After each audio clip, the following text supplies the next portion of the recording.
Ang kwentong ito ay hango sa totoong buhay. Mula ito sa isa nating kabayan na itago na lamang natin sa pangalang Eduardo. Walang eksaktong taon, probinsya ng Nueva Ecija.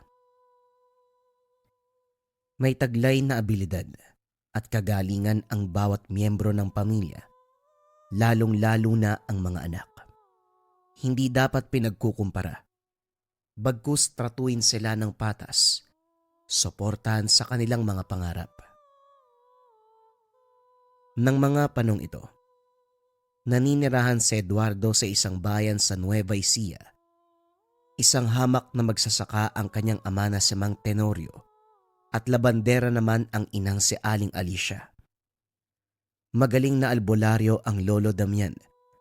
Pinaniniwala ang may tinataglay itong kapangyarihan na nagmula sa pulang binhi ng saging. Palaisipan sa mga kakilala at mga naging kaibigan nito kung kanino na ipasa ang pulang binhi na tinataglay. Namatay naman ang panganay na kapatid ni Eduardo. Ang pangalan nito ay Fernando, noong atakin sila ng aswang sa gubat. Ibinuwis ni Fernando ang kanyang buhay para lamang mailigtas si Eduardo.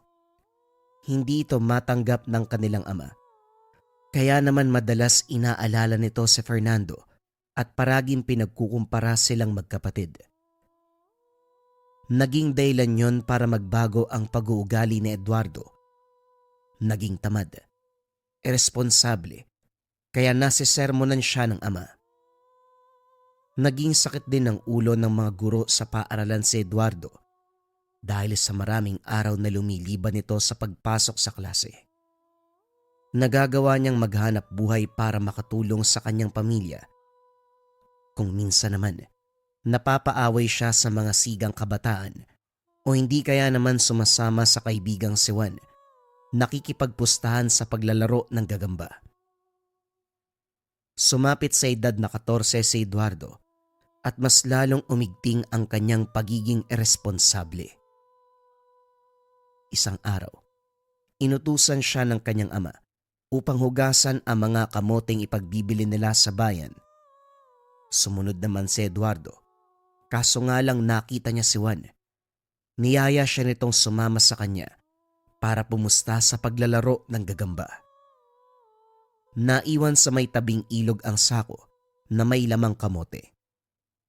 Inakala ni Eduardo na malapit lamang ang pupuntahan nila ni Juan at hindi sila aabuti ng hapon, kaya panatag siyang iwanan ang mga kamote. Subalit nagtungo sila sa bahay ng kaibigan ni Juan na halos ilang metro lang ang layo buhat sa tabing ilog.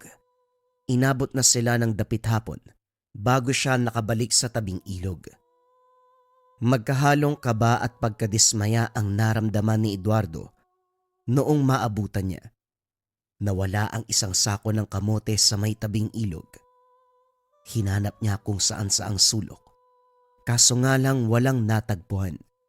Siguradong mapapagalitan siya ng kanyang ama kapag nalaman nito na nawala ang mga kamoteng ibebenta sa bayan.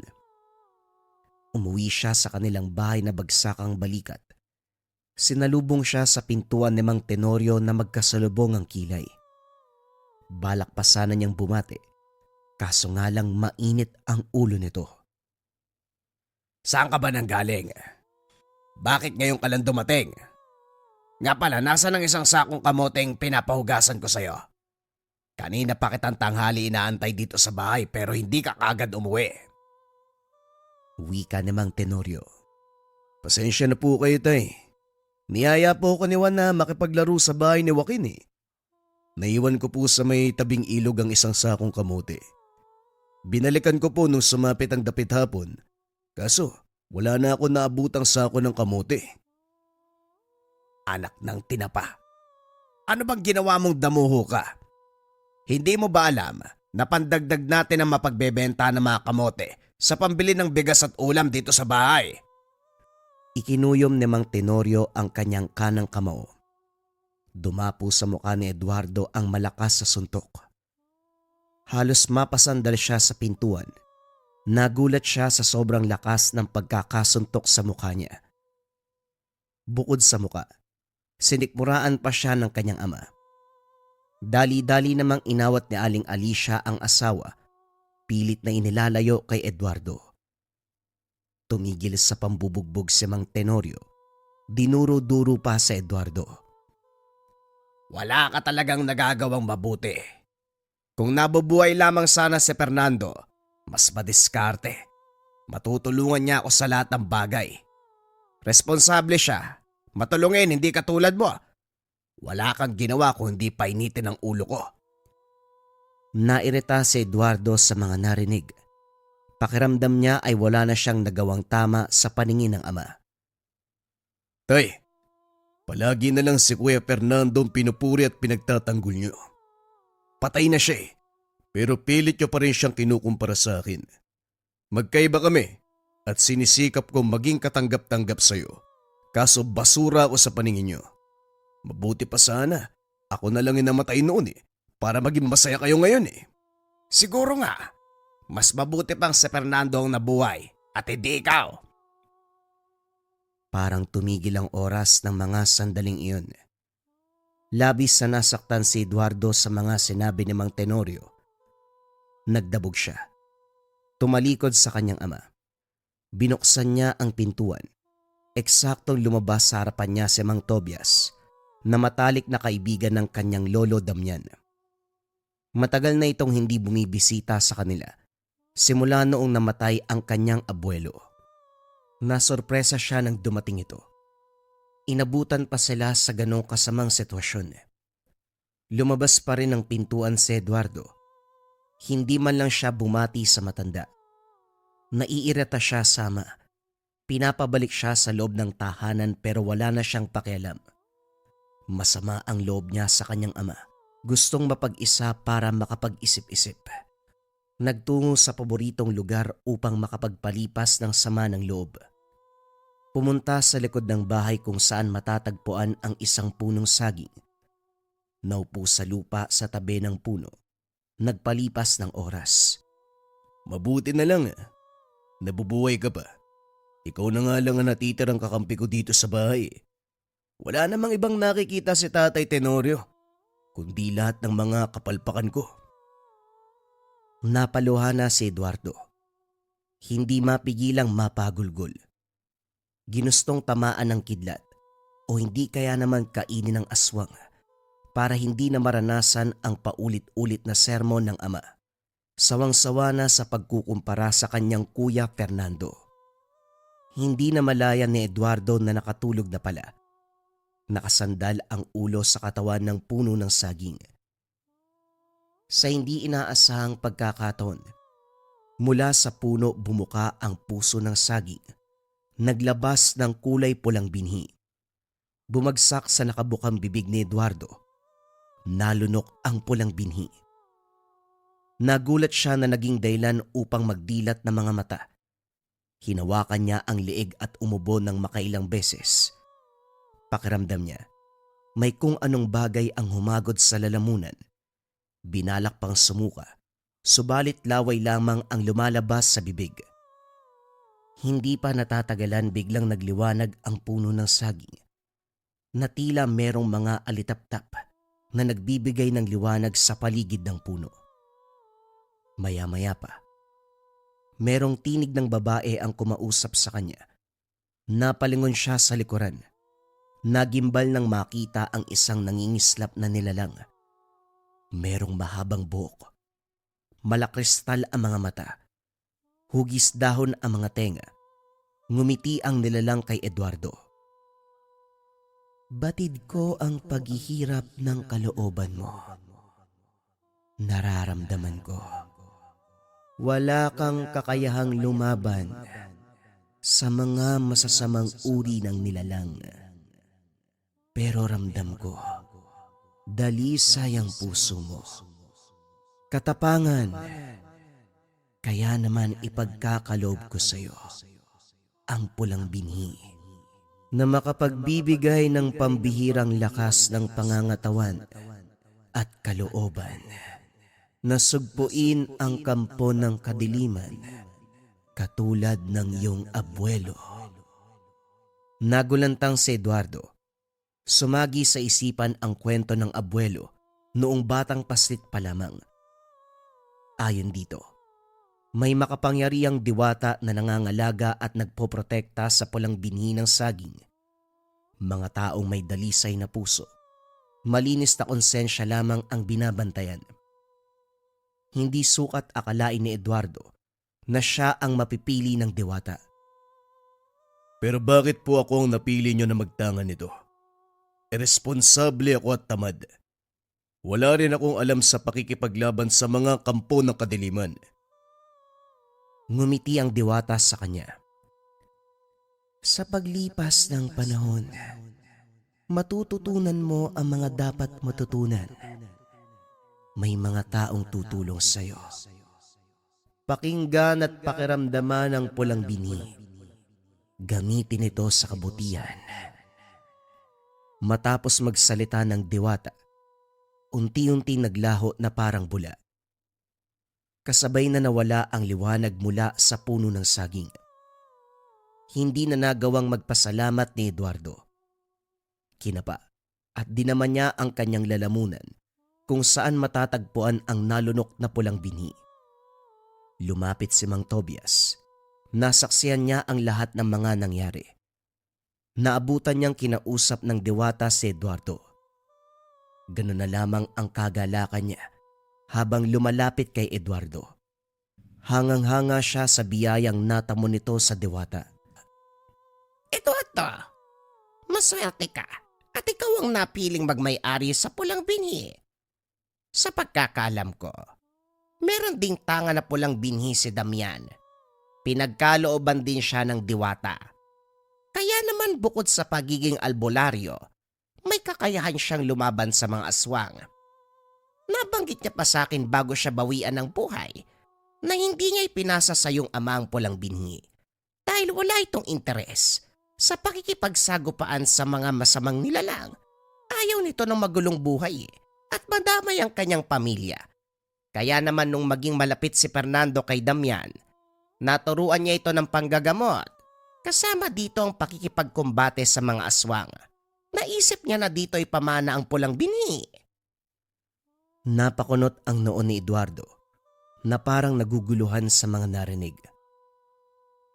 Kung ganun po, si Kuya Fernando ang napasahan ni Lolo Damian ng pulang binhi.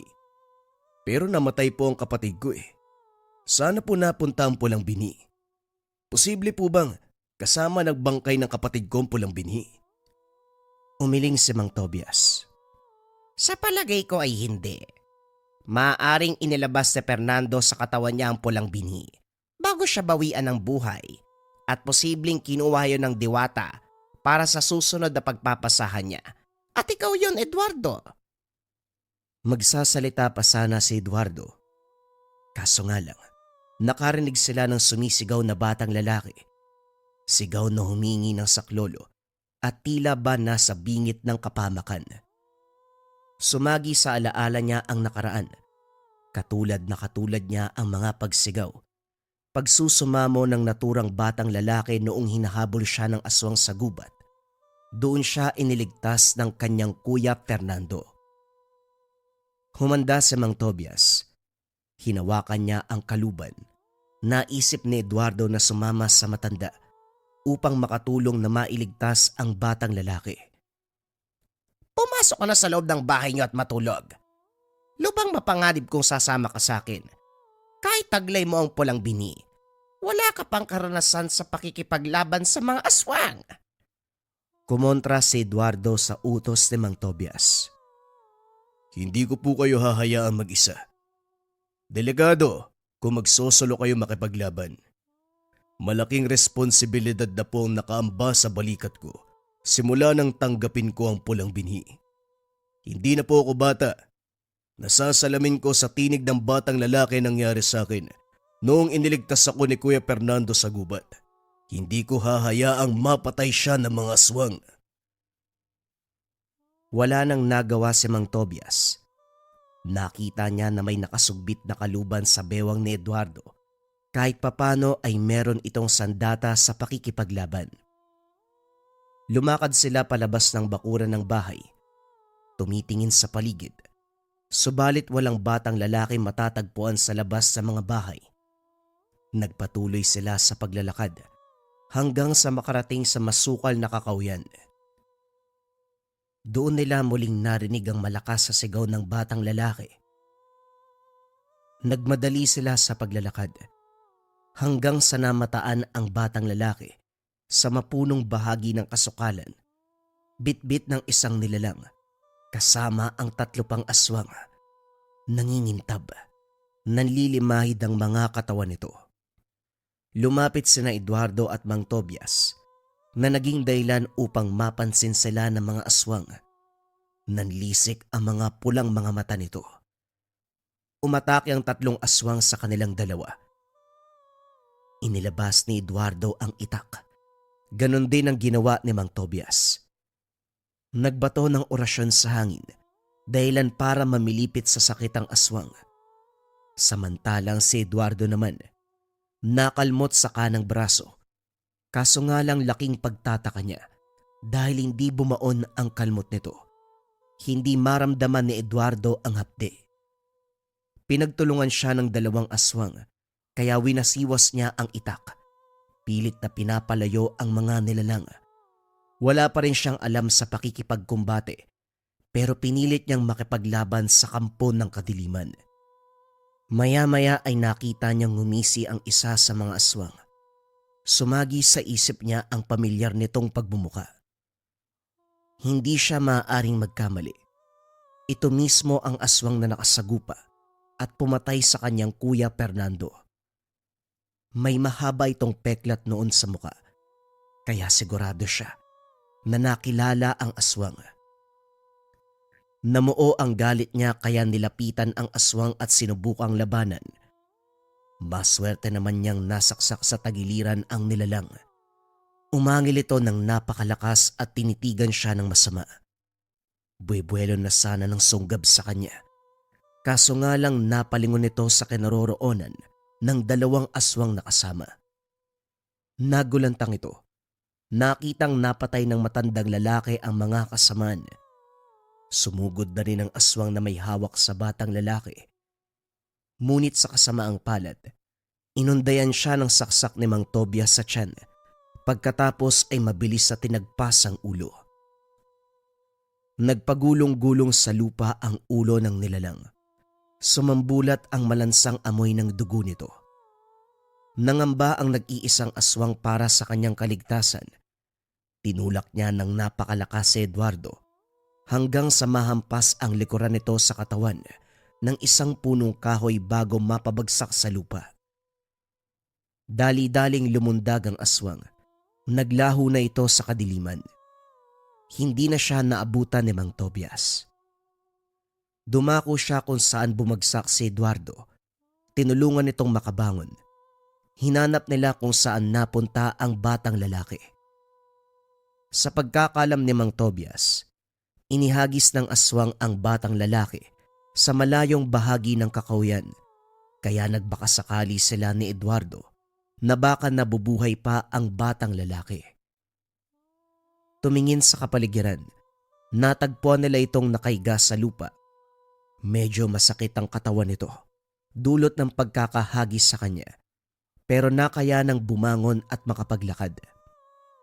Itinanong ni Mang Tobias kung saan nakatira ang batang lalaki. Malapit daw sa koprahan ng tahanan nito, kaya nagkusang loob ang dalawa na ihatid siya sa tahanan bago pa sila bumalik sa kanilang tahanan. Magbubukang liwayway nung makabalik sila sa bahay. Labis ang pag-aalala ni Eduardo sa kanya. Hindi na nila nagawang pumasok sa trabaho. Patuloy pa siyang hinahanap ni Mang Tenorio. Nang makauwi sa tahanan at maipaliwanag sa kanila ang buong kaganapan, nabigyan ng pagkakataong makahingi ng tawad ang mag-ama sa isa't isa. Ipinangako ni Eduardo na magiging responsable, lalo pat mabigat na responsibilidad ang kinakarap niya. Pagkatapos sa tanggapin ang pulang binhi ng diwata mula sa puno ng saging. Sa unang pagkakataon, nakarinig siya ng magandang pananalita mula sa ama. Anak, huwag kang mag-alala. Palagi kaming nandito para suportahan ka ng iyong ina sa mga magiging laban mo. Magtiwala ka sa kakayahan mo. Manalig ka sa Diyos. Hindi man ako naging mabuting ama sa paningin mo noon. Sisikapin ko'y tama mga pagkakamali ko. Sana bigyan mo ako ng pagkakataon. Natuwa si Eduardo at tila nabuhayan ng loob. Unti-unting bumabalik ang tiwala sa kanya. Kaya naman lumakas ang kumpiyansa sa sarili. Lumaban, matutunan ang kaalaman sa pakikipagkumbate. Nagdilang anghelang diwata. Si Mang Tobias ang naging instrumento upang matutunan niya ang mga estilo sa pakikipaglaban sa mga aswang. Pansamantala siyang nanuluyan sa bahay ni Eduardo at sa araw-araw, may iilang nagiging pasyente. Iba-iba ang kondisyon ng mga ito, katulad ng mga nabarang, nakulam, nausog o inaaswang. Naisipan din ni Eduardo na kuhain sa tokador ang mga kagamitan sa panggagamot ni Lolo Damian. Nagkusang loob din siyang tumulong kay Mang Tobias sa panggagamot kaya natutunan na rin niya ang pagpapagaling sa mga taong may sakit. Pero sa kabila ng lahat, hindi pa rin niya pinabayaan ang pag-aaral, lalo na't nalalapit na ang pagtatapos ng sekundarya.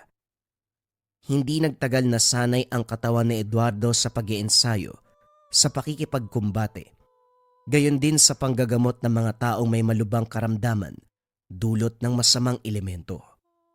Nahinog na ang pangangatawan, nahubog ang kaalaman sa mundo ng espiritual. Hanggang sa dumating ang isang balita, kumalat sa buong sityo na merong mga gumagalang aswang na pumapatay sa mga kabataan. Naalarma ang mga residente, kaya naman maaga palang wala nang gumagala at wala nang nakikitang mga dalaga at binatilyo sa kalsada, maliban kay Juan at sa mga kabarkada niya. Hindi sila naniniwala sa mga gumagalang aswang. Parati silang napapagalitan ng kanilang mga magulang, pati na rin ang kapitan at mga tanod, kaso nga lang matigas ang kanilang mga ulo. Nagagawa pang yayain ni Juan si Eduardo sa tuwing wala itong pasok sa paaralan. Kaso nga lang abala si Eduardo sa pagtulong sa panggagamot, kaya hindi ito nakakasama. Pinayuan pa siyang bawas-bawasan ang paggala sa gabi dahil delikado na masumpungan ng mga aswang. Tumawa lang ng malakas si Juan bago umalis sa bahay ni Eduardo. Lumipas ang ilang linggo. Nagkaroon ng kasiyahan sa bayan. Maraming palabas at talagang nasabik ang mga kabataang manood. Sinamahan sila ng mga magulang upang matiyak ang kaligtasan. Minsang niyaya ni Juan si Eduardo na manood ng programa sa plaza. Kaso nga lang meron siyang mahalagang gawain kaya hindi ito masasamahan. Para mas makakabuti, magsama ka ng ibang tao. Kahit yung mga magulang mo, para masigurong ligtas ka. Mas mabuting merong kasama. Ay nako, hindi na ako bata para samahan pa ng mga magulang ko. Isasama ko na lang si Roger, pati yung mga kaibigan natin kung di ka sasama sa akin. Nagpaalam si Juan kay Eduardo. Bumalik na sa kanilang bahay. Hindi naman mapalagay si Eduardo. Alam niyang magagawi sa plaza si Juan kasama ang kanilang mga kaibigan at posibleng manganib ang buhay nito. Sumapit ang gabi. Magkasamang nagtungo si Mang Tobias at Eduardo sa plaza. Hindi para manood, kundi para hanapin ang grupo ni Juan. Subalit hindi nila matagpuan ang mga ito. Siguradong nagkasalisi. Umuwi na ang magkakaibigan. Medyo lumalalim na din ang gabi. Kaya nagpasya silang dalawa na umuwi na sa kanilang bahay. May kalayuan ang terminal. Kailangan pang dumaan sa malawak na talayban bago makarating. Naglakad sila patungo roon. Nakita nilang tumatakbo ang grupo ni Juan. Hinahabol ng 6 na nilalang. Pinangungunahan ng aswang na pumatay sa kanyang kapatid na si Fernando. Kumaripas ng takbo sina Eduardo at Mang Tobias. Sumigaw si Eduardo na nakaagaw ng atensyon ng mga nilalang. Lumingon sila. Nakita ang dalawa na merong nakalabas na mga itak. Sa pagkakataong ito, nakaramdam ng kakaibang init sa katawan si Eduardo. Sa palagay niya ay lalong lumalakas ang kapangyarihan. Tumalas ang paningin sa dilim. Ganon din ang pang-amoy at pandinig. Makikita din sa kanya ang kulay pula na aura. Ilang sandali pa nakarinig siya ng pamilyar na boses. Kalmahan mo ang iyong puso't isipan. Magaling manlinlang ang mga aswang. Kagad nasipa ni Eduardo ang aswang sa harapan. Samantalang ang isa pa, dumako sa kanyang likuran. Inilapit ang mga matutulis at mahabang kuko sa kanyang leeg. Pero mabilis niyang hinataw ang itak pababa sa tagiliran ng aswang. Binaon niya ang saksak bago binunot ang itak. Sumambulat ang dugo ng aswang. Umatras at bumagsak sa lupa. Inundayan ng ilang ulit pa na saksak bago ito tuluyang nalagutan ng hininga. Bumangon siya. Subalit merong sumakal sa kanya. Pilit niyang inalis ang pagkakahawak ng aswang sa leeg. Kagaya ng sinabi ng diwata, pilit niyang pinakalma ang sarili. Ibinuhos ang lahat ng lakas sa kanyang kamay hanggang sa mabalian niya ng daliri ang aswang. Umangil ito ng napakalakas sa natamong sakit. Tumalikod si Eduardo. Sinuntok niya sa dibdib ang aswang. Napatras ito pero lalong nanlisik ang mga mata. Umatake ang aswang. Naging mabilis ang aksyon ni Eduardo. Buong tapang niyang ginilitan sa leeg ang aswang hanggang sa bumulagta ito sa lupa na nag-aagaw buhay. Makalipas ang ilang sandali ay namatay ito. Naging alerto si Eduardo dahil merong sumuntok sa kanyang tagiliran. Simbilis ng hangin ng pag-atake kaya gumamit siya ng matalas na pakiramdam. Sinundan ng direksyon ng hangin at doon winasiwas ang itak. Maya-maya pa meron siyang narinig na sumisigaw. Napakasakit sa tenga. Nakakapunit na tinig ng isang aswang. Tumingin siya sa kaliwat kanang bahagi hanggang sa nakita na lamang niyang may gumagapang na aswang sa lupa. Hindi siya nagkamali sa pakiramdam. Ito ang aswang na pumaslang sa kapatid. Ilang beses niya itong sinaksak sa iba't ibang bahagi ng katawan. Hanggang sa tuluyan itong namatay, naliligo sa sariling dugo. Dilat na dilat ang mga mata na nakatitig sa kanya. Matapos ng kaganapan, napatay nila ang lahat ng nilalang. Umuwi ng matiwasay si Mang Tobias at Eduardo. Simula ng gabing yun, nakilala ang dalawa na manunugis at tagapaslang ng mga aswang. Nabawasan ang paglaganap ng mga ito sa kanilang lugar. Pero nagpatuloy pa rin ang misyon ni Eduardo. Hindi na rin nagtagal si Mang Tobias sa lugar. Pagsapit ng ilang panahon ito ay nagpaalam na. Ipinaubaya kay Eduardo ang kakayahan ng pagiging manggagamot upang matulungang mapagaling ang mga residente. Nakapagtapos sa sekundarya si Eduardo pero hindi na siya tumuloy sa pag-aaral sa kolehiyo. Hindi tumutol ang mga magulang. Bagkus humanga pa sila sa kabutihang naidulot ng pulang binhi sa pagkatao ni Eduardo. Hindi na rin siya kinukumpara ng kanyang ama sa panganay na kapatid. Taas noong pinagmalaki ni Mang Tenorio sa mga katrabaho at kaibigan nito. Naging malapit silang mag-ama sa isa't isa. Nagtulungan sa lahat ng pagkakataon. At sa tulong din ng diwatang gabay ng puno ng saging na kulay pula, napagtagumpayan ni Eduardo ang lahat ng mahirap na naging laban. Ang buong kapangyarihan ng pulang binhi, ginamit niya sa pagtulong sa kapwa. At karamihan sa kanila, sa tuwing natutulungan daw ng binata, nakikita nila ang kulay pulang enerhiya na bumabalot sa katawan nito. Kaya naman siya'y binansagan ng mga tao bilang pulang manunugis at pulang albularyo. Ang susunod na kwento mga kabayan ay para sa ating weekend marathon. Huwag na nating patagalin pa. Simulan na ang storya. Ang kwentong ito ay hango sa totoong buhay. Mula ito sa isa nating kabayan na itago na lang natin sa pangalang Matias. Taong 1973, Pook ng Panay. Isa sa katutubong pangkat ng Pilipinas ay Negrito na meron pang katawagan kagaya ng Aita na naninirahan sa iba't ibang dako ng bansa. Sila ang mga taong may tangkad na aabot lamang ng 4 na talampakan. Maiitim ang balat, paminsan pango ang ilong, makapal ang mga labi, kulot-kulot ang mga buhok. Ang tanging kasuotan lamang ay tapis para sa mga kababaihan, bahag naman para sa mga kalalakihan. Nakatira ang mga ito sa lugar kung saan pwedeng mapagkunan ng pang-araw-araw na pagkain. Katulad ng bundok na pwedeng mangaso, makakuha ng halaman at bungang kahoy, at iba pang malapit sa ilog para makapangisda. Sa pagdaan ng panahon, naging tampok ng pangungutya ang pangkat dahil sa kanilang pisikal na kaanyuan. Hindi lilipas ang araw na hindi makakarinig ng panghuhusga. Ito ay isa sa mga kinakarap ni Mang Ata, isang Negritong mag-isang naninirahan sa yungib ng kagubatan. Hindi siya kailanman dumarayo sa nayon sa takot na maging katawa-tawa sa paningin ng lahat. Nasa gubat lamang.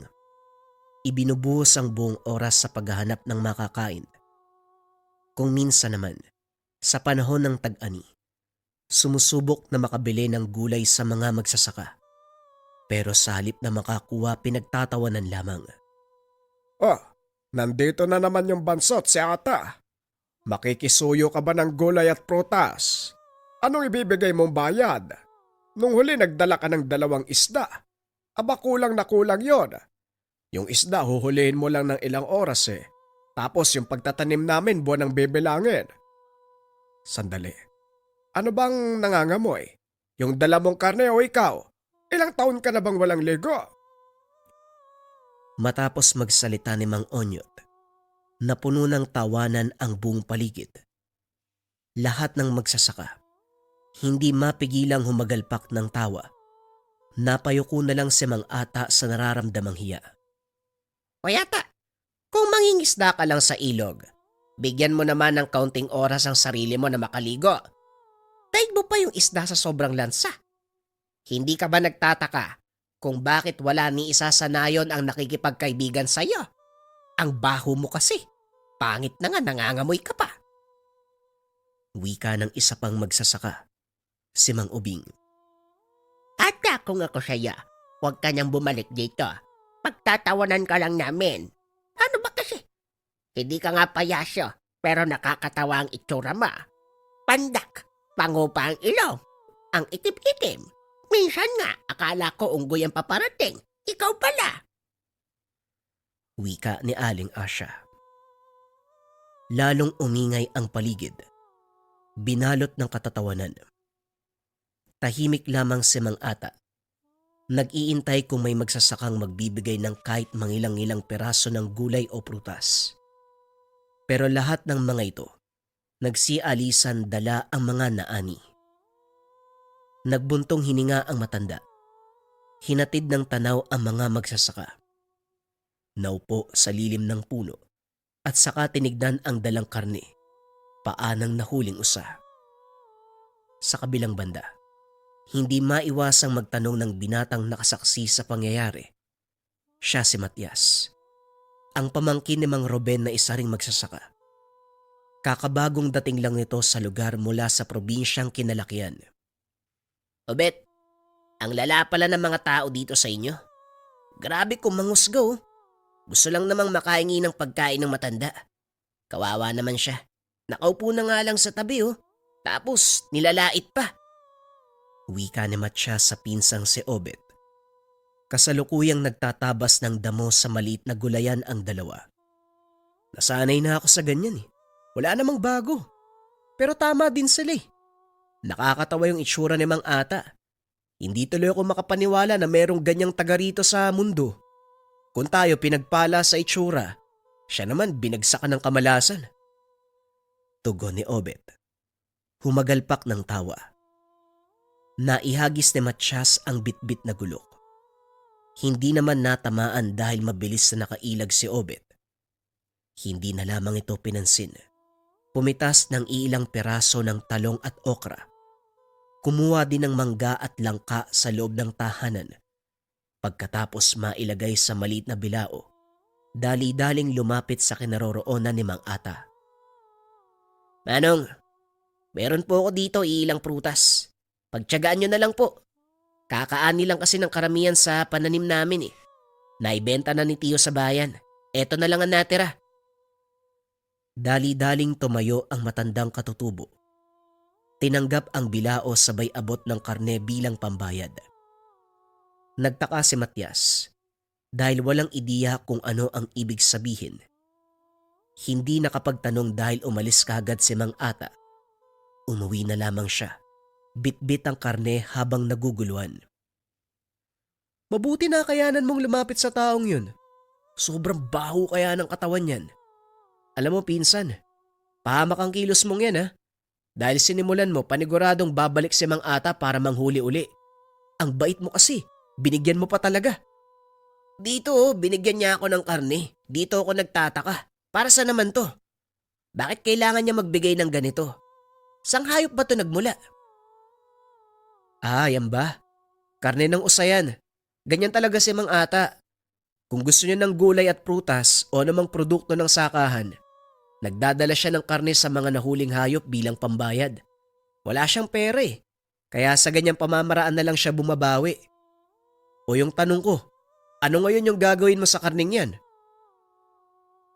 Napatitig si Matias sa dalang karne. Sariwang-sariwa pa. Hindi na rin na problema nang dumating ang Shuin. Tuwang-tuwang makita ang binitbit na karne. Walang tanong-tanong, dinala sa kusina para lutuin. Oh, naayos na yung problema mo sa karne. Magkakaroon tayo ng masarap na ulam. Magaling magluto si tatay kaya kahit anong karne pa yan, talagang masarap. Mamitas ka ng pansili. Mas masarap ang kain kapag may maanghang, no? Sige na, bilisan mo na. Naguluhan siya sa biglaang pagbago ng salita ng pinsan. Kanina kulang na lang, sabi na itapon ng karne. Pero ngayon, nauna pang magtungo sa kusina. Habang nasa pagkainan, hindi maiwasang magtanong ni Matias. Sa puntong ito, ang gustong marinig ay ang pananaw ng tiyuhin. Tiyo Ruben, bakit parang naging katatawanan ng mga magsasaka si Mang Ata? Tao rin naman siya, hindi po ba? Kung makapanglait parang mababang uri ng nilalang. Matias, ganito talaga sa lugar na ito. Naiintindihan ko naninibago ka pero sana wag mong isipin na mangimasok. At tupagin mo na lang kung ano ang sa atin.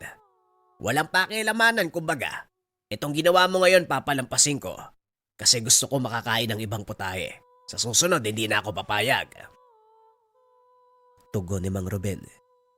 Pero ang sagot nito, mas bumuhay ng kuryosidad ni Matias. Tiyo, hindi po ba mas nararapat na tumulong sa pamamagitan ng pagsita? Niyuyurakan nila yung pagkatao ni Mang Ata. Wala namang ginagawa yung tao sa kanila eh. Matias, iba ang lugar na ito kumpara sa probinsyang kinalakihan mo. Dito naging normal lang ang ganong tagpo. Hindi na kami magtataka kasi normal na gawain na yan dito eh. At para malaman mo, hindi makakaligtas sa pangungutya at panghuhusga ng tawang katutubong kagaya ni Mang Ata. Kaya nga sa gubat na lang siya nakatira eh, doon sa yungib kung saan tahimik. Pagtatawanan lang yan sa oras na bumaba para makahingi ng gulay at prutas. Wala namang panghuhusgang magaganap kung nasa yungib lang siya eh. Parang sinasabi niyo tiyo, si Mang Ata pa'y may kasalanan ha, kung bakit niya nararanasan yung panghuhusga ng mga tao. Insan alam mo, mas mainam na kumain ka na lang. Nakakawalang gana kumain kapag malamig na. Wika ni Obet. Hindi na sumagot si Mang Ruben. Tumahimik na lang din si Matias. Inatupag ang pagkain. Paglipas ng mga oras, malalim na ang gabi. Pero dahil maliwanag ang bilog na buwan, hindi pa inantok. Napagpasya ni Matias na tumambay muna sa bakuran. Siya lang mag-isa dahil tulog na ang mga kasama. Sa mga naunang sandali, kapayapaan lamang ng paligid ang meron. Pero sa mga sumunod na minuto, napansin niya ang pag-alingasaw ng matinding amoy. Binaliwala lang ng una sa pag-aakalang lilipas, pero nang maramdaman ang kilabot na sinundan ng pag-angil, dali-daling pumasok ng tahanan si Matias. Sumilip sa bintana upang malaman kung saan nagmula ang ingay. Hindi nagtagal, nasaksihan ang nilalang na sa tanang buhay. Unang beses palang nakita. Gumapang ang malaaninong nilalang sa damuhan. Hindi maipaliwanag ni Matias ang hatid nitong takot. Sinundan niya ito ng tingin hanggang sa lumapit sa mga kabayan. Malayo na pero damang-dama niya ang kilabot. Ilang sandali pa, kumunot na lamang ang noo nang makita si Mang Ata.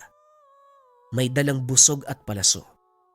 Madaling nakilala dahil sa liit at pormahan ng bag lamang ang damit. Maingat itong pumwesto. Itinoon ang sandata sa direksyong titirahin. Nang makatansya, pinakawala ng palaso. Ang kasunod na narinig ni Matias, ang pagsigaw ng isang nilalang. Ilang sandali pa, hinila ni Mang Ata ang bangkay ng nilalang patungo sa kabundukan. Si Matias na nakakita, hindi malaman kung ano ang iisipin. Kinabukasan, nagulantang ang lahat ng makita ang mga bakas sa lupa. Nahawi ang mga damo dahil sa pagkahila ng nilalang kagabi.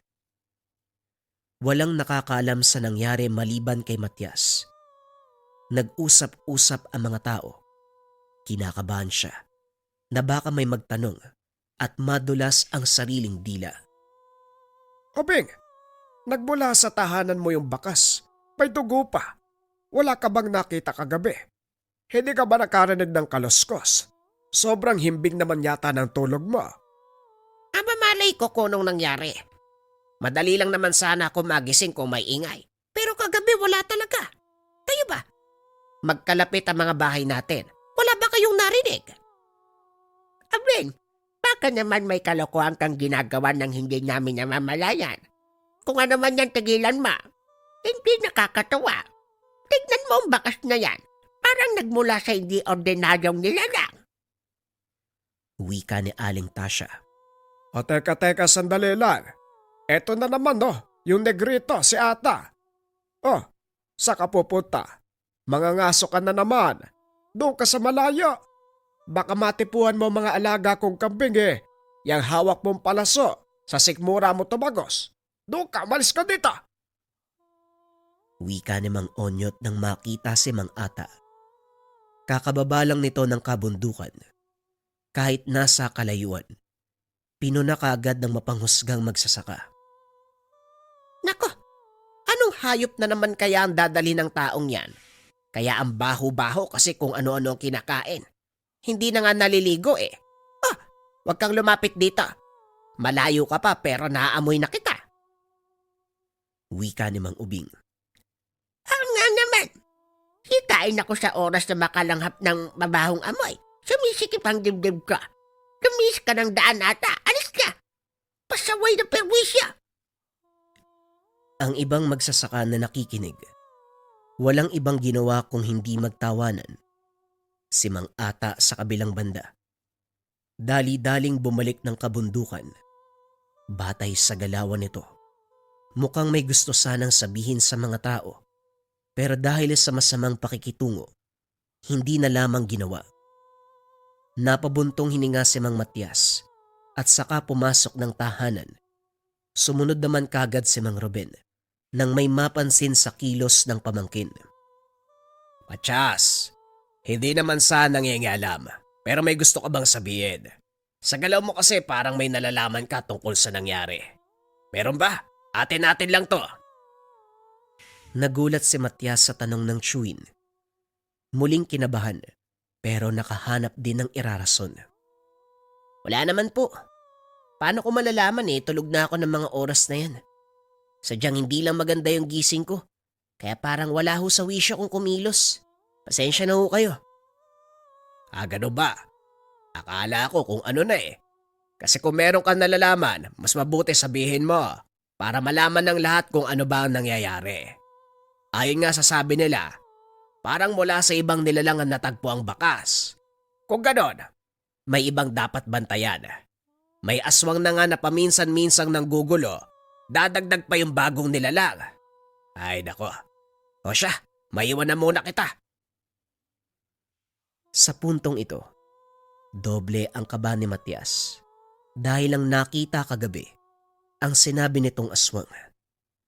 Narinig nito kahit doon pa sa pinanggagalingang probinsya. Hindi lang inasahan sa paglipat ng tahanan ng Chewin, aktwal na makakakita. Hanggang sa mga sandaling ito, sariwa ang nararamdamang takot. Diyos ko, kagabi ko lang nakita pero ngayon parang nasa harapan ko pa. Kaso si Mang Ata. Muling natahimik si Matias nang maalala ang ginawa ng matandang katutubo kagabi. Malinaw na nabalikan sa isipan ang ginawang pagpana hanggang sa paghila ng halimaw. Hindi tuloy maiwasang maisip na alamin ang tunay nitong pagkatao. Nang magkaideya, palihim siyang kumilos. Pagsapit ng hapon, inabangan ni Matias si Mang Ata. Sa taniman lang siya naglibot. Tumingin sa mga pananim habang inaantay na lumitaw ang matanda. Ngunit sumapit na ang dilim. Hindi ito nagparamdam. Narinig pa mula sa usapan na magsasaka. Binugbog ni Mang Onyok dahil biniktima daw ang alagang kambing. Inakala kasing ligaw kaya tinira gamit ang palaso. Nahuli ito sa akto. Walang pagdadalawang isip na sinaktan. Oh, wag mo sabihin na pupuntahan mo si Mang Ata. Nako insan, ibang usapan na yan ha.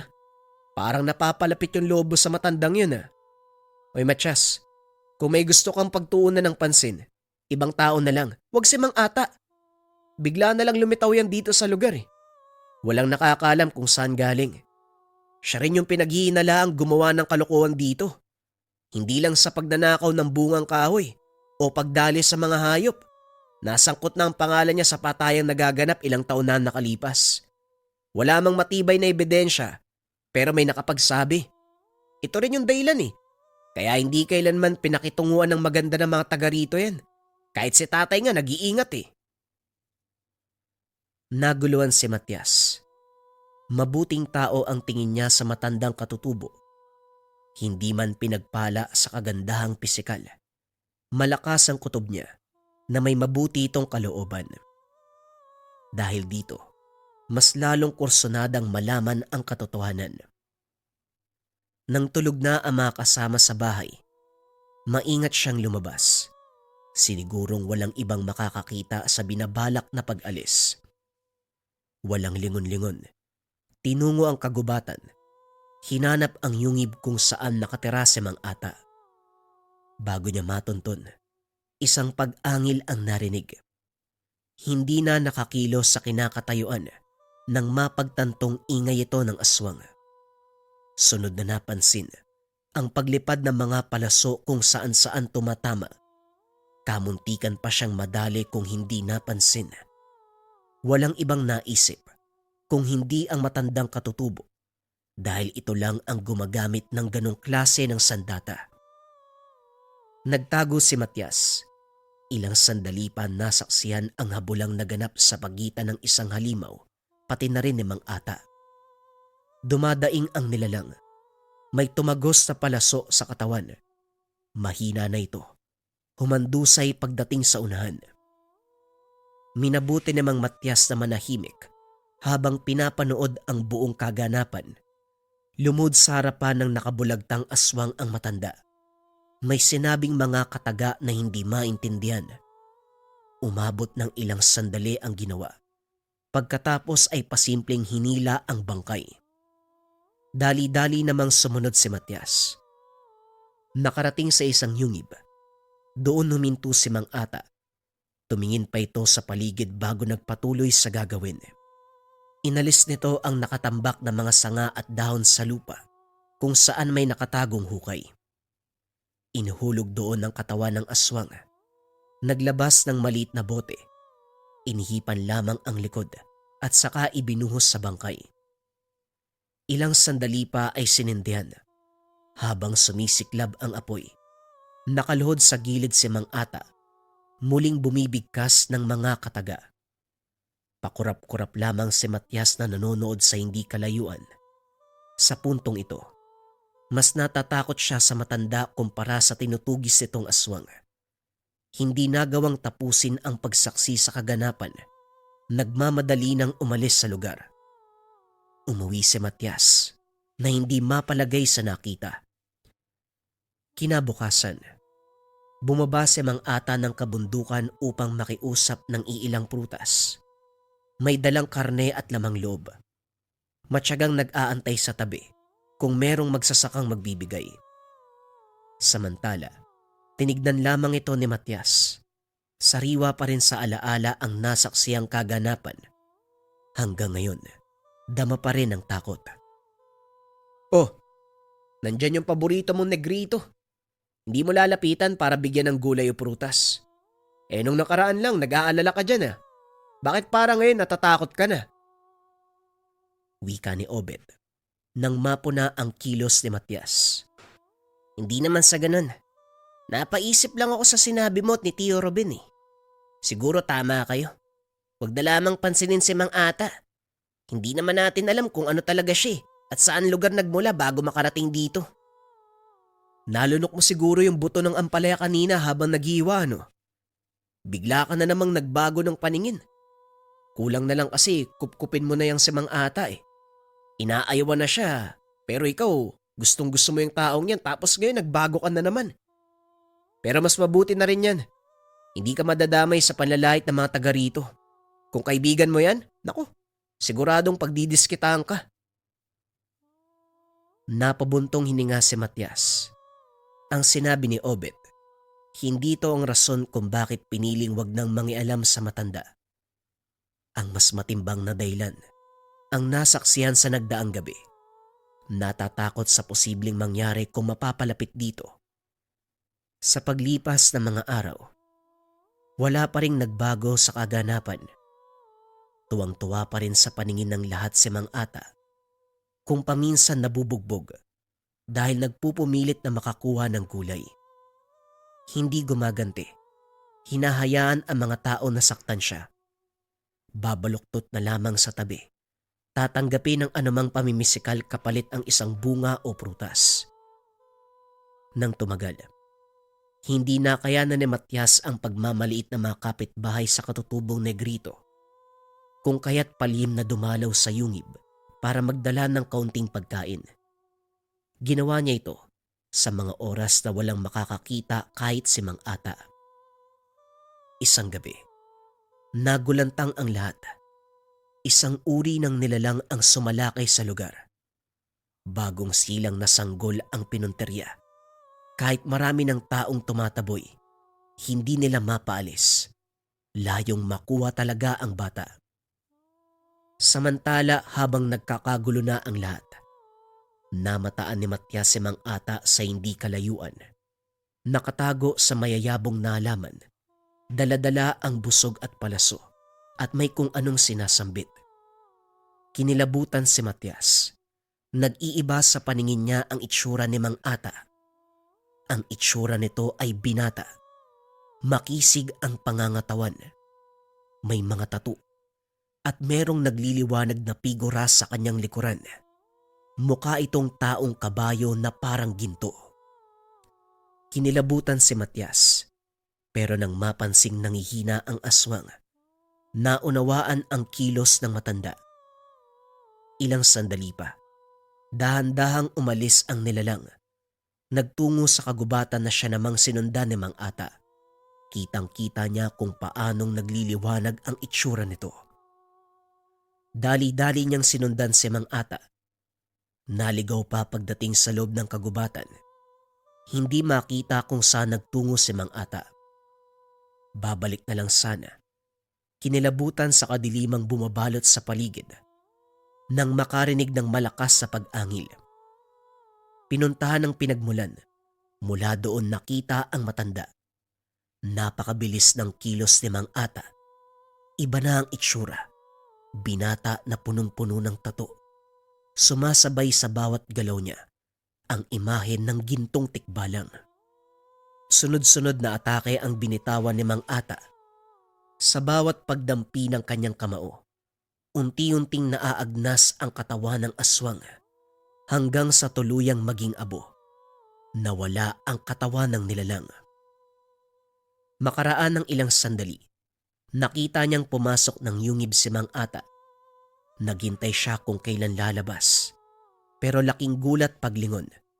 Nasa harapan niya ito. Sandali lang. Hindi po ba pumasok kayo ng kuweba? Bakit nandito kayo? Ano pong nangyayari? Gulat na gulat si Matias sa nakita. Bumalik na sa dating itsura si Mang Ata. May daanan sa kabila. Ano bang ginagawa ng katulad mo dito sa gubat? Hindi ka ba natatakot sa mga nilalang? Hindi ka ba natatakot sa akin? Napahugot ng hininga si Matias sa kaba. Nanginginig habang nakatingin sa mga mata ng matanda. Napadaan lang po ako.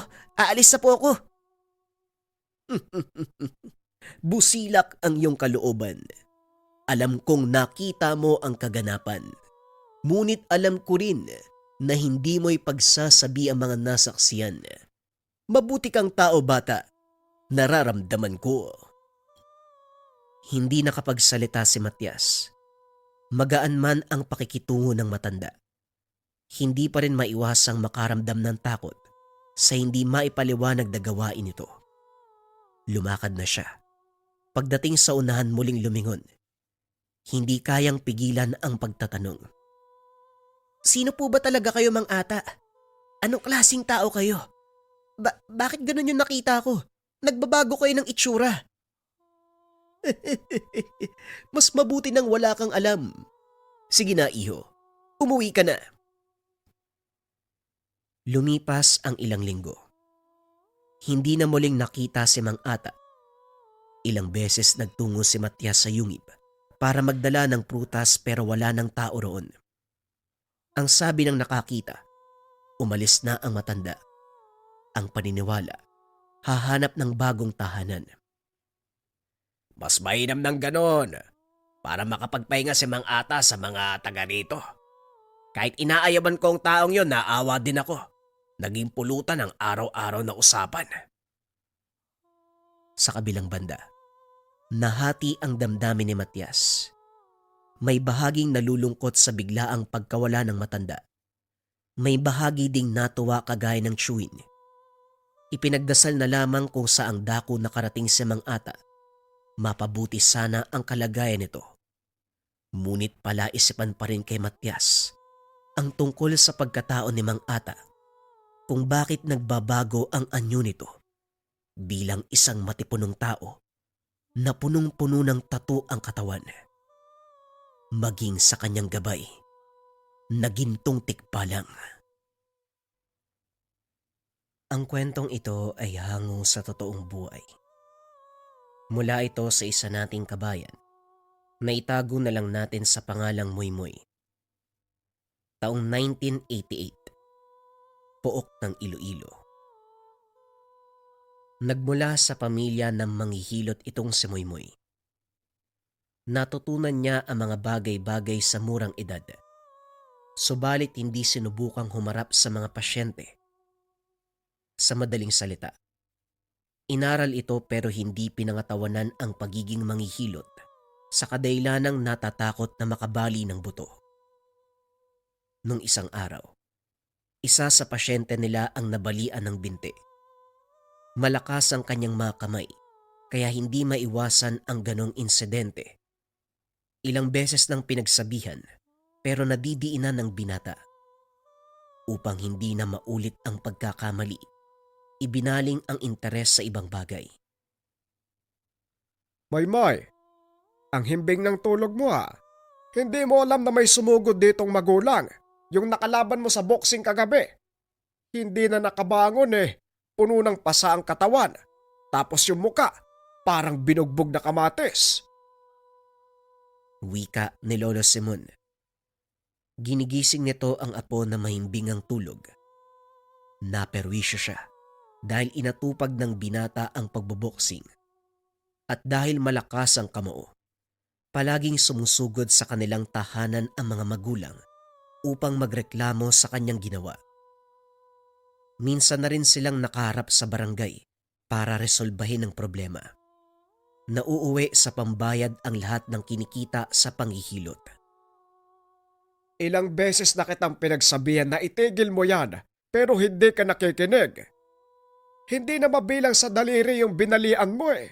Bugbog sarado pa ang iba. Yung iba halos critical na yung kondisyon. Itong batag to, sa susunod siguro, ibibenta ko na lang yung sarili ko para may pambayad sa napipinsala mong tao. Pikit matang bumangon si Moymoy. Humarap sa matanda. Lolo, sila naman yung naggamon eh. Sumalang daw ako ng ring para malaman nila kung gaano kalakas yung mga suntok ko. Kasalanan po nila yun. Sinuntok nila ako, sumuntok lang din ako. Gantiyan ba?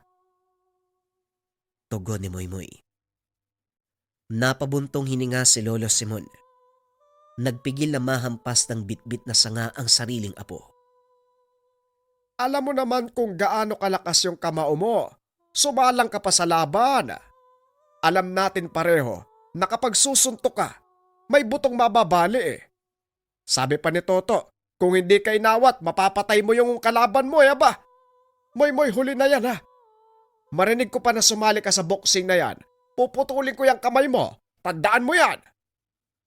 Si Lolo naman eh. Problema po nila yun. Hindi nila kaya yung lakas ko eh. Sila yung naggamon oh. Kasalanan ko ba yun? Sinasabi mo ba, hindi ka talaga titigil sa boxing? Oho, kayo na po yung nagsabi sa edad kong to. Dapat may kikitain na ako para makatulong sa buhay natin. Itong pagboboxing hindi lang katuwaan. Kumikita din ho ako. Puro barya pero pwede na. Inilabas niya ang lata na pinaglalagyan ng kinita mula sa pagboboksing. Halos mapuno na ang sisidlan. Tuwang-tuwa ang binata, pero kabaliktaran naman sa matanda. Buisit na to. Pinaglalaroan mo ang buhay ng kalaban. Ang saya mo kasi kumikita ka kapag may natutumba sa loob ng ring. Pero yung kalaban mo, kumusta? Nag-aagaw buhay.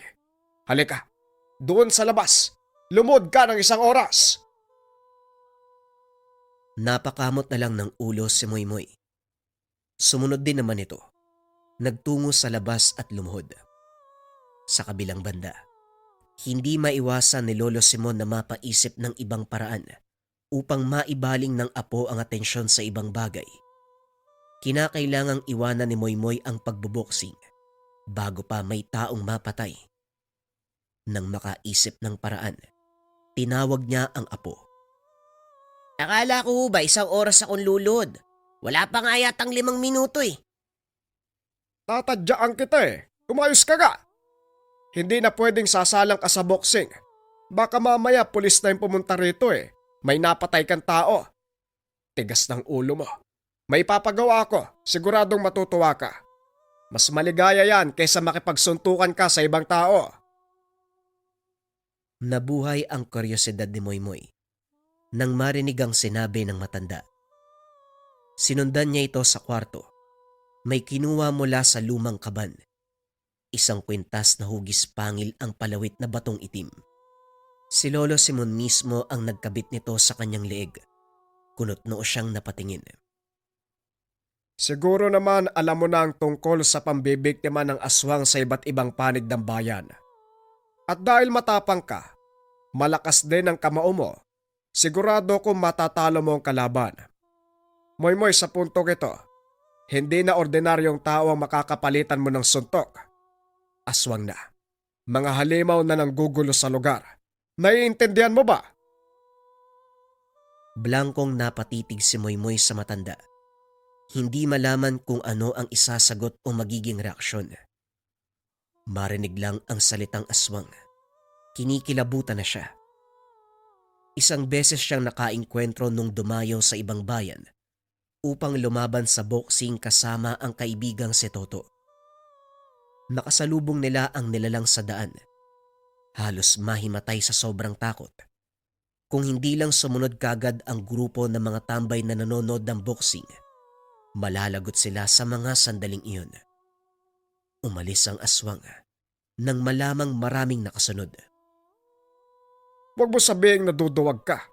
Ang tikas ng tindig mo, ang lakas ng kamao, tapos matatahimik ka kapag nakarinig ng aswang.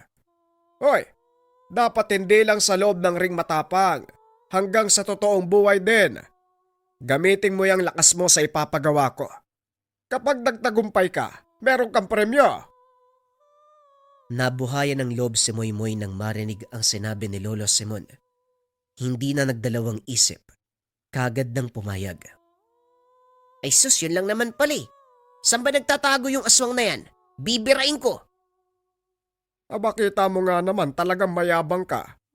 Moy, hindi ito basta laro. Seryosong bagay ito kaya umayos ka. Mamayang gabi, unahin mong puntahan ang Barotac Nuevo.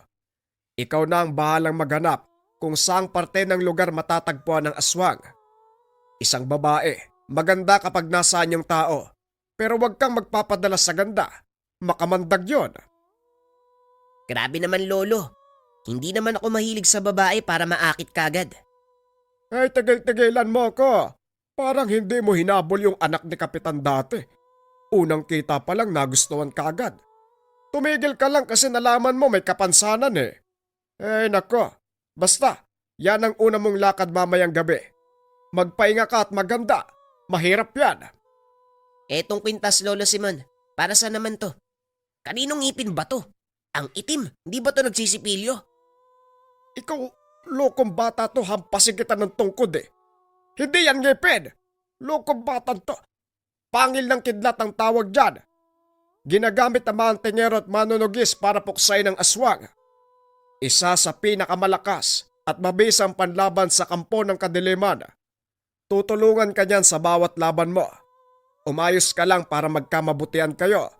Isang maling gamit, pwede kang talikuran ng mutya. Naging seryoso si Moymoy. Alam niyang hindi nagbibiro ang lolo sa ganitong usapin. Hindi lang basta manghihilot si Lolo Simon. Tumutugis din ang aswang. Marami nang napuksang nilalang. Ang pangil ng kidlat ang ginagamit nito. Ngayon lang niya nalaman ang tungkol dito dahil hindi ganon kainteresado noon. Inakalang normal na kwintas lamang. Pagsapit ng hapon, bago dumilim lumakad na si Moymoy. Pinuntahan ng nasabing barangay. Pagkarating, hindi malaman kung kanino magtatanong. Maraming mga tambay sa labas ng tindahan, kaso lang nagdadalawang isip na lumapit. Namukaan ng isa. Nakalaban niya sa boxing ilang buwan na ang nakalipas. Wala namang naging problema habang nagpapalitan ng kamao sa loob ng ring. Nagkaaberya lang pagkalabas dahil nangialam ang ama. Hindi siya nagpatalo kaya nakatikim sa kanya. Ilang linggong nanatili sa ospital dahil sa lala ng lagay. Teka Mari, hindi ba siya yung taga-Bingawan? Yung nakalaban mo sa boxing? Yung halos pumatay sa tatay mo? Ang lakas ng loob. Pumarito pa talaga sa baluarte natin. Hoy, nag-aamon ka ba? Wika ng tambay. Lalagpasan lang sana ni Moymoy ang kinalalagyan ng mga ito. Kaso nga lang nakahanda na ang mga tambay. Anumang oras ay susugod na sa kanya. Sandali lang kayo naman. Parang hindi magkakilala. Ilang beses na tayo nagpang-abot sa nagaganap na boxing sa iba't ibang lugar. Magkakaibigan na tayo, di ba? Kumusta pala mga pre? Ang laki ng katawan nyo eh. Sa pagkakaalala ko dati, parang walis tingting yung katawan nyo. Ang payat nyo kaya noon. Imbis na mauto ang mga kausap, lalong nagalit ang mga ito sa sinabi niya. Kuya Sungot, wag mo kaming angasan sa baluarte namin ha.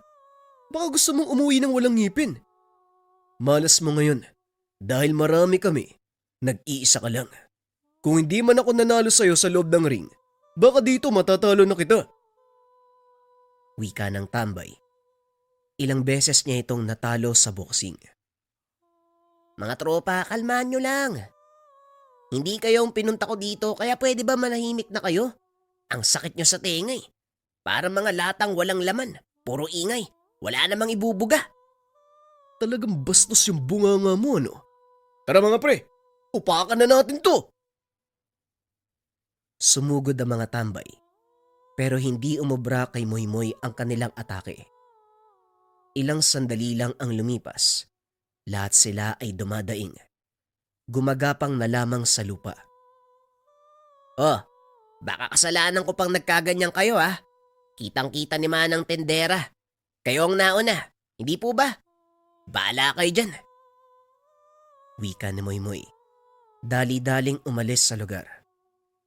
Ang tenderang nakasaksi ay napailing na lamang.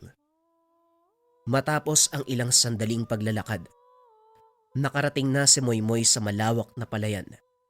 Napapakamot na lamang ng ulo dahil hindi na alam kung saan pa tutungo. Nang makahanap ng pwesto sa tabi, naupo at sinamantala ang pagkakataong makapaghapunan. Mabuti na lang naisipan kong magbaon. Kakain muna ako bago mambiktima ng mga aswang. Sana lang talaga hindi sobrang pangit ang makakalaban ko para hindi nakakatakot. Pero teka, meron bang ganong aswang? Yung hindi pangit? Parang wala yata. Ay nako, bahala na nga. Habang tahimik na kumakain sa gilid, napansin niya ang kakaibang enerhiya ng kwintas. Hindi ito binigyan ng atensyon sa pag-aakalang dalalang ng malakas na hangin, pero napapitlag na lamang nang maramdaman ang malakuryenteng taglay. Sa gulat ay ilang sandaling natigilan. Grabe naman. Hindi sinabi ni Lolo na ganito pala yung mutsyang to. Gulat tuloy ako. Ayos. Saktong-sakto yung suntok ko dito. Tama lang talaga sa akin na inutos ni Lolo Simon ang gawain ito. Lagot sa akin tong aswang. Ang tanong lang, saang lupalop ko ba yun mahanap? Di na bale. Kung tutulungan ako ng mutya, madali lang ang trabaho. Makalipas ang ilang sandali, muling naglakad si Moymoy. Binabagtas ang kahabaan ng daan kahit walang eksaktong patutunguan. Sa dulo ng palayan may naaninag siyang kabayan. Tahimik na ang paligid, pero may anino na nakaagaw ng atensyon.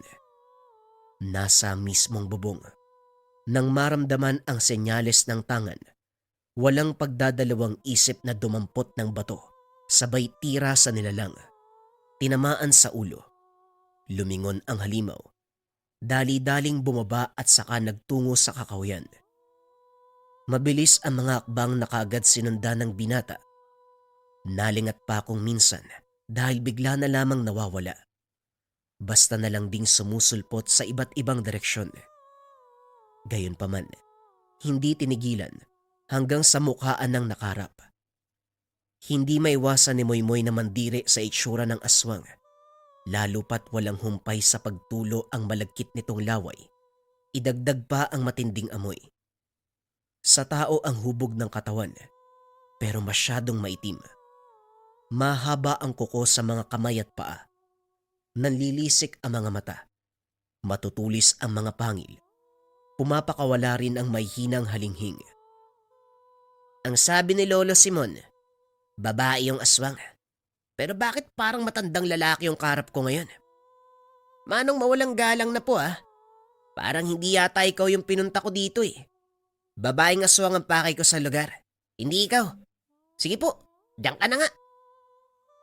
Wika ni Moymoy sabay talikod. Kaso nga lang sinunggaban siya ng nilalang. Nanlaki ang mga mata ng binata matapos itong tumilapon. Tumama ang likod sa puno. Hindi napigilang dumaing. Aba ayos ka rin ah. O sige, total magkarap na tayo. Maglaban na tayong dalawa. Muling umatake ang aswang. Hindi ito inatrasa ng binata. Sinabayan ang bawat galaw. Binilisan ang pagpapakawala ng suntok. Hindi tumagalang nilalang. Bumulagta habang sapo ang dugo ang bibig. Nangisay at nahirapan sa pagtayo. Kung hinayaan mo kong umalis, Kompleto sana yung ngipin mo ngayon. 1, 2, 3, 4, 5. Ang dami palang natanggal ah. Imbis kasi na umilag, hinaharang mo pa yung bibig mo. Anong laban ng ngipin mo sa kamao ko? Yan, natanggal tuloy. Ano, lalaban ka pa? Susuntukin sana ni Moymoy ang nilalang nang bigla itong mawala ng hininga. Humandusay na lamang sa lupa. Tuwang-tuwa naman ang binata dahil merong naitumbang aswang. Makalipas ang ilang sandali, iniwanan niya ito at nagpatuloy sa paghahanap ng lugar para hanapin ang babaeng aswang na siya naman talagang pakay. Bumalik sa kabayan si Moymoy. Nagbabaka sakaling may taong makakasalamuha. Malalim na ang gabi. Hindi pa natagpuan ang hinahanap at wala ring matutuluyan.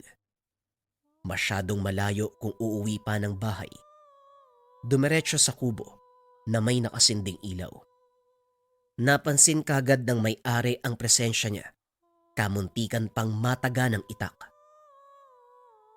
Ay pasensya ka na bata, akala ko kasi aswang eh. Dito sa lugar namin, lilipas lang ang ilang araw, may magpaparamdam na naman. Malapit kasi rito yung tahanan ng mag-amang aswang. Kapag makarinig lang na pinag-uusapan sila, mananakot. Ay nako, tawagin mo pala ako Mang Amer. Ikaw ba, anong pangalan mo? Moymoy po ang pangalan ko, Manong, pero matanong ko lang. Malapit lang dito sa tahanan yung mag-amang aswang? Kung ganun, baka matulungan niyo ako. May hinahanap kasi kong halimaw eh. Ito talaga yung pakay ko sa lugar. May nakalaban akong aswang kanina pero lalaki naman yun eh. Napatitig sa kanya ang matanda. Napaisip sa sinabing aswang. Ilang sandali pa. Nagsalita ito tungkol sa nalalaman. Matanong nga muna kita, sino ka ba talaga? At bakit parang hindi ka natatakot sa mga aswang? Sa pananalita mo, parang isa kang subok na manunugis. Nagdadalawang isip si Moymoy na magsabi ng katotohanan. Hindi siya ang tipo ng tao na nagbibigay ng impormasyon, lalo na kung buhay ang pag-uusapan.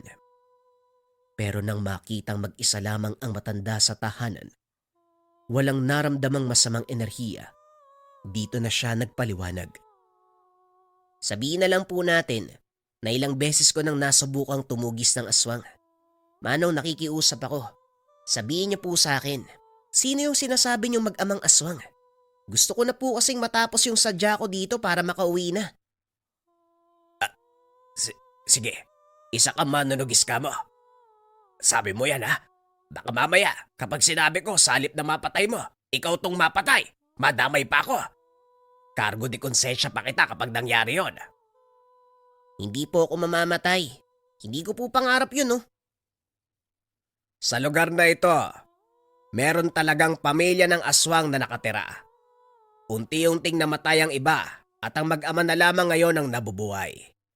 Ang amang matanda at ang 2 anak, masyadong mapanghahasang tatay. Makarinig lang ng kahit isang salita laban sa kanila, susugurin ang bahay mo pagsapit ng gabi. Yung anak naman, masyadong maganda parang Diyosa. Minsan nang nalin lang sa gandang mga kalalakian dito. Yan ang ginamit na alas para makapambiktima. Kung ganun, tama nga. Tama na sa inyo ako nagpunta. Bukas na bukas tutugisin ko silang 2. Manong, ang sabi lang naman sa akin ni Lolo, yung babaeng aswang ang kailangan kong puksain. Pero isasali na din natin yung tatay para tuluyang matapos ang kasamaan nila. Ngayon lang ako nakasalamuha ng binata na kung magsalita parang ermitanyong maraming kaalaman. Saang lugar ka ba nagmula? Nakakagulat ang katulad mo ah. Hindi sumagot si Moymoy. Salip humingi ito ng unan at kumot. Matapos makahanap ng pwesto ay natulog na. Napahugot na lamang ng hininga si Mang Amer, nahihiwagaan sa kanyang presensya. Hindi na rin nagusisa, natulog na sa sariling kwarto. Kinabukasan, tumulong na muna si Moymoy sa gawaing bahay at sakahan. Walang tao sa tahanan ng mag-amang aswang, kaya kinakailangang mag-intay. Ang sabi ni Mang Amer, Sa gabi lamang nagkakatao ang bahay ng mga ito. Habang nagpapalipas ng oras, nagpresentang mag-araro. Sa kalagitnaan, napansin niya ang isang babae. Malayo pa lang pero bungad na ang kagandahan. Kagad ding nahulaan ni Moymoy kung sino ito dahil sa senyales ng tangan. Dagdag pa ang pag-iwas ng mga taong nakakasalubong sa daan. Huwag kang magpapalata, bata. Umiwas ka ng tingin kung ayaw mong mabulag sa kagandahan niyan. Sus, kagandahan. Halimaw naman. Huwag kayong mag-alala, manong, matibay to. Hindi nadadaan sa anumang panlilin lang. Nagulat na lang ito nang ibalik ang tingin sa kinalalagyan ng dalaga. Wala na sa lugar. Paglipas ng mga oras, sumapit na ang gabi. Inaya na muna ng hapunan bago pinayagang umalis. Kinakabahan talaga ako sa'yo, bata. Sigurado ka ba talaga sa binabalak mo? May oras pa para umatras. Ako na po ang bahala sa sarili ko, manong. Maraming salamat po sa tulong nyo. Mag-ingat po kayo rito. Lalakad na ako. Makalipas ang ilang sandali, narating din ni Moymoy ang tahanan ng mag-amang aswang. Nag-iisang kubo sa malawak na kagubatan. Bukas ang ilaw sa loob. Halatang merong tao. Lumapit siya ng kaunti at may narinig na pag-uusap. Hindi nagtagal biglang natigil at ang kasunod na namalayan ang paglitaw ng isang babae. Nakangiti ito kay Moymoy. Marahang inayos ang paghawi ng buhok. Maya-maya pa, dahan-dahang humakbang. Pero bago tuluyang makalapit ay kanyang pinigilan. Wag ako. Hindi mo ako madadaan sa anumang panguto. Walang ya. Ginagamit pa ang kagandahang panlabas para makapang-akit ang mga taong bibiktimahin. Buti buhay ka pa hanggang sa ngayon. Wag mo akong igaya sa ibang manunugis. Balita ko may kasama ka, tatay mo, di ba? Nasaan siya? Makikita ang gulat ng babae. Ilang sandali pa bumukas ang bintana ng kubo. Dumungaw ang isang matanda. Nanghihina na ito. Halatang may iniindang sugat. Sino tong baliw na nagtatanong tungkol sa akin? Wala pang naglakas ng loob na Ikaw, paano mo natunto ng bahay ko? Wika nito. Nagtaka si Moymoy. Anong ako? Kung makaturo ka para magkakilala tayo ah. Sandali. Ikaw yung aswang na nakalaban ko kagabi ah. Amoy pa lang oh. Alam na alam ko na. Wika ni Moymoy. Nang makilala ang presensya at taglay na samyo ng matanda. Anak, siguraduhin mong mapapatay ang lalaking yan. Siyang sinabi kong lumapastangan sa akin. Patayin mo! Utos ng matanda sa dalagang anak. Ang kapal naman ito. Ako pa talaga yung lumapastangan sa'yo. Hoy, matandang halimaw. Kung tutusin, pinagbigyan pa kita. Pero ikaw ang nagpupumilit. Kaya humantong ka sa sitwasyon mo ngayon. Tignan mo nga yung mukhang meron ka. Parang binugbog na kamatis. Anak, ano pang inaantay mo? Patayin mo na yan! Hoy babae, binabalaan kita. Hindi ordinaryo ang kamao ko, kaya humanda ka. Hindi nakinig ang babae. Kagad nag-anyong aswang at sumugod. Hindi na nagpaligoy-ligoy pa si Moymoy. Sinalubong ang atake ng nilalang. Mabilis ang kilos niya. Sa bawat pagdampi ng suntok, kasabay nito ang daloy ng kuryente. Bumulwak ang dugo mula sa bibig. Dinig pa ang tunog ng pagkabali ng mga buto sa bawat pagtama ng kamao. Hindi nagtagal. Bumagsak na lamang ito at nangisay ang katawan. Ano ba yan? Ang dali namang natumba. Hindi tuloy ako pinagpawisan. Hoy tanda, lumabas ka nga. Nakulangan ako sa laban natin nung nakaraan eh. Tapos ngayon dito naman sa anak mo. Halika, mag-toast tayo. Ibigay mo lahat ng makakaya mo para maging maganda ang laban. Dalian mo!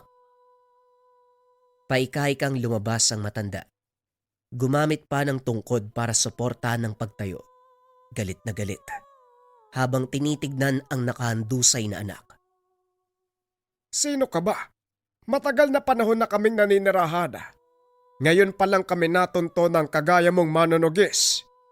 Naaalala ko ang puwersa mong taglay. Isang uri ng pangkalikasang bato na may kakayahang magdala ng bultahe. Ang dami mong sinasabi. Lalaban ka ba o hindi?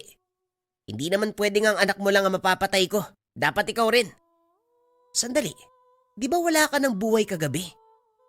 Paano ka nakauwi? Wika ni Moymoy. Naguguluhan pa rin ang binata nang mapagtanto ang kaganapan. Bago iwanan ang aswang na nakalaban, sigurado siya na wala na itong hininga.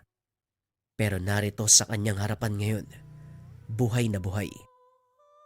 Humagalpak ng tawa ang matanda sa naging reaksyon ni Moymoy. Ngayon alam ko na. Baguhan ka. Malaman ang salita mo pero kulang sa kaalaman. Hindi kami basta-basta namamatay. Hindi ka rin nag-iisip ano? Salamat sa impormasyon. Ngayon manahimik ka. Kitang-kita ang pagkislap ng bultahe sa kanyang kamay. Buong puwersang sumugod sa matanda. Maging ang katawan ng babaeng aswang ay nadamay. Tuluyang natusta hanggang sa naging abo. Dumiretso na si Moymoy sa tahanan. Pagdating ay sinalubong ni Lolo Simon. Ang sabi ko, pumunta ka sa Bonotac Nuevo para manugis ng aswang. Hindi manggulpe ng mga tambay.